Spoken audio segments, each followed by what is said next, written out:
Hi friends, CSK மூணாவது முறையா win பண்ணியிருக்கிறாங்க. தல தோனி கோப்பையை தூக்கிண்டு சென்னை வர போறாரு. ஸோ இது சம்பந்தமான ஒரு சின்ன தகவலை தான் இன்னைக்கு நம்ம ஷேர் பண்ணிக்க போறோம்.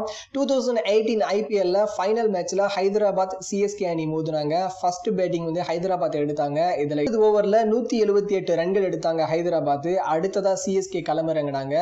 ஃபர்ஸ்ட் பேட்டிங் 2 பிளீசர்ஸ் வந்து 10 ரன்ல அவுட் ஆகி வெளியே போயிட்டாரு. அதுக்கப்புறமா வாட்சன் வந்தாரு, 117 ரன் எடுத்தாரு. இவர் தான் சிஎஸ்கே வின் பண்றதுக்கு ரொம்பவே வித்தா இருந்தவர் அப்படின்னு சொல்லலாம். நாலா பக்கமும் பந்துகளை தெறிக்க விட்டாரு. அரங்கமே அதிர்ச்சி அப்படின்னு சொல்லலாம்.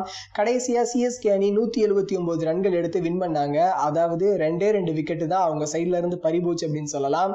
ஸோ இந்த வெற்றியை வந்து மும்பை வான்கடை மைதானமே ரொம்பவே கொண்டாடிச்சு. இப்ப தல தோனி கோப்பையை தூக்கிண்டு சென்னை வர போறாரு. சென்னை மக்கள் உட்பட தமிழ்நாட்டுக்காரங்க எல்லாருமே அவரை வரவேற்க போறாங்களா இல்ல மறுபடியும் ஸ்டெர்லைட்டுக்காண்டி கொடி தூக்க போறாங்களா அப்படிங்கறது தான் ஒரு கேள்வியாவே இருக்கு.